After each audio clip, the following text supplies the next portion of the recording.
बातमी मुंबईतून। मुंबईतल्या विक्रोळीमध्ये प्रचंड वाहतूक कोंडी झाली आहे। कांजूरमार्गकडे जाणारी बेस्ट बस बंद पडली आणि विक्रोळीमध्ये प्रचंड मोठी वाहतूक कोंडी झालेली आहे। काही किलोमीटर पर्यंत इथं वाहनांच्या रांगा लागलेल्या आहेत। कांजूरमार्गकडे जाणारी बेस्टची बस ही बंद पडलेली आहे आणि जीबीआरआर कडे मोठ्या प्रमाणात वाहतूक कोंडी झाल्याचं पाहायला मिळत आहे। अनेक रिक्षा, टॅक्सी तसंच प्रायव्हेट वाहनं जी आहेत ती इथं या वाहतूक कोंडीत अडकून पडलेली आहे।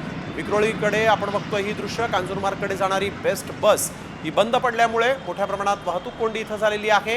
या वाहतूक कोंडीतून मार्ग काढताना सर्वसामान्य चाकरमान्यांना मात्र पुरते नाकीनऊ आलेले आहेत। ही जीबीआरआरवर आपण बघतोय प्रचंड मोठ्या प्रमाणात वाहतूक कोंडी झाल्याचं पाहायला मिळत आहे। एक बीएसटीची बस बंद पडली आणि या गर्दीच्या वेळातच आपण बघतोय की कशा पद्धतीनं वाहतूक कोंडी इथं झालेली आहे।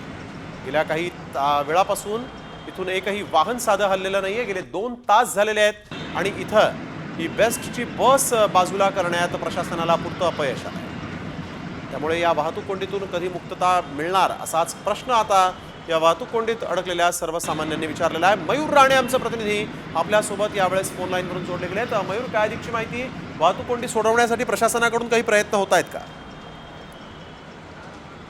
2 तास आहे ही स्थिती जैसे ते पाहायला मिळत आहे।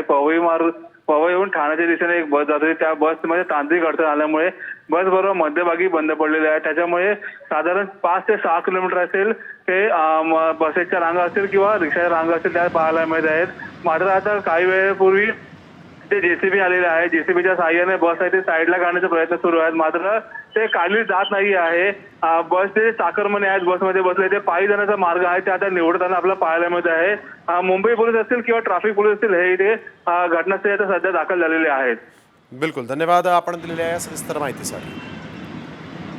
बेस्ट बस बंद पडलेली आहे आणि त्यामुळे विक्रोळीमध्ये प्रचंड वाहतूक कोंडी झालेली आहे।